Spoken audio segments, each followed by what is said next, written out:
Hello friends. आज हम लोग डिस्कस करेंगे comparison of thermal and solar power plants. तो चलिए without wasting a time start करते हैं।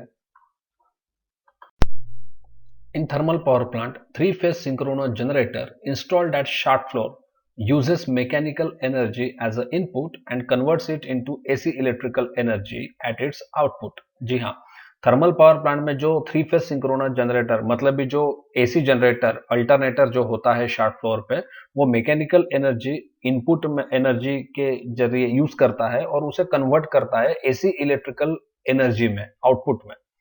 तो इस तरह से देखिए, for developing mechanical energy, coal as a fossil fuel having sufficient calorific value and water is used in the boiler।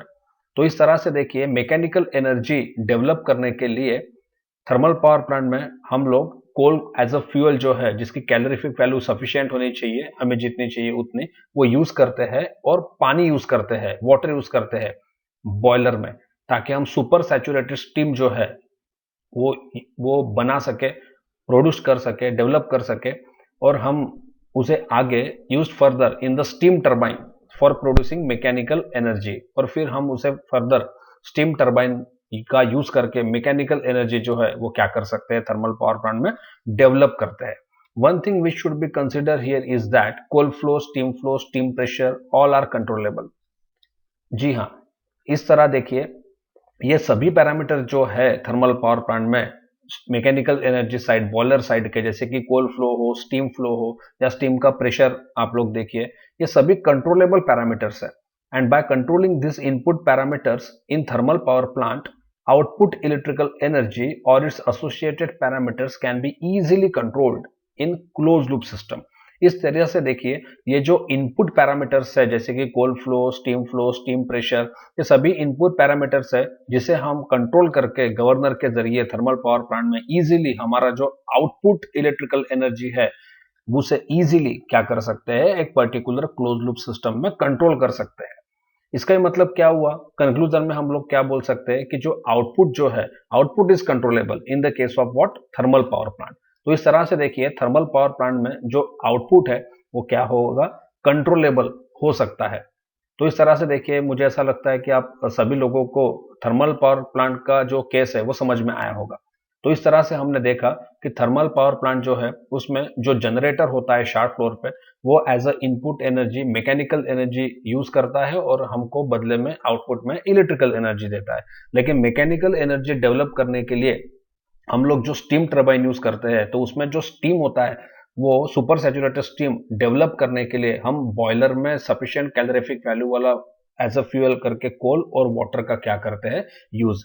लेकिन देखिए, ये जो इनपुट साइड के पैरामीटर्स है थर्मल पावर प्लांट में, जैसे कि कोल फ्लो, स्टीम प्रेशर, ये इजीली एक पर्टिकुलर क्लोज लूप सिस्टम में हम लोग कंट्रोल करते हैं और आउटपुट का जो इलेक्ट्रिकल एनर्जी है वो इजीली क्या कर सकते हैं, कंट्रोल कर सकते हैं। इसका ही मतलब हम इन शॉर्ट बोल सकते हैं कि आउटपुट ये क्या होगा, कंट्रोलेबल होगा in the case of thermal power plant. देखिए, ये सोलर पावर प्लांट का केस अभी हम लोग डिस्कस करने जा रहे हैं।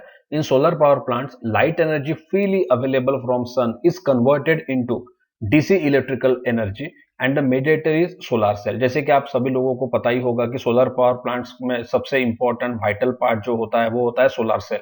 और वो इनपुट में लाइट एनर्जी जो कि फ्रीली हमें सन से मिलती है, वो इनपुट में क्या करता है, यूज, और आउटपुट में जो है वो हमको डीसी इलेक्ट्रिकल एनर्जी जो है वो सोलर सेल से मिलती है। लेकिन एक गौर करने लायक देखिए, एक इंपॉर्टेंट बात यह है कि light energy from sun is used as a input energy which is not controllable. Hence, output electrical energy cannot be controllable due to uncontrollable input energy। इसका ही मतलब क्या हुआ कि जो लाइट एनर्जी हमें मिल रही है सन से, इनपुट में जो यूज कर रहा है सोलर सेल, वो कंट्रोलेबल नहीं है। आप सभी लोग जानते हैं कि सन से मिलने वाला जो लाइट एनर्जी है, फोटोन एनर्जी है, या जो रेडिएशंस है, जो सूरज की किरणें हैं, वो हम कंट्रोल नहीं कर सकते हैं।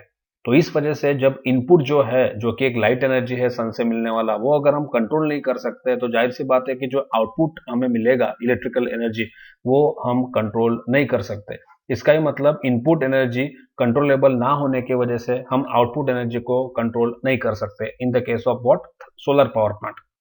सो कंक्लूजन ये रहा कि output is not controllable in the case of solar power plant. तो इस तरह से देखिए हमने काफी इजी वे से जो कंपैरिजन है, बेसिक कंपैरिजन, मोस्ट इंपॉर्टेंट की पॉइंट थर्मल और सोलर पावर प्लांट का वो देखा, और वो देखा हमने आउटपुट के फॉर्म में। तो इन शॉर्ट हम क्या बोलेंगे कि थर्मल पावर प्लांट में जो आउटपुट होता है वो कंट्रोलेबल होता है, लेकिन सोलर पावर प्लांट का जो आउटपुट है वो कंट्रोलेबल नहीं होगा, क्योंकि इनपुट जो है सोलर पावर प्लांट के केस में जो कि लाइट एनर्जी या फोटोन एनर्जी है वो कंट्रोलेबल नहीं हो सकता है। So thanks for watching the video. अगर आपको अच्छा लगा हो तो प्लीज लाइक और शेयर करना ना भूलिए। Thanks for watching the video.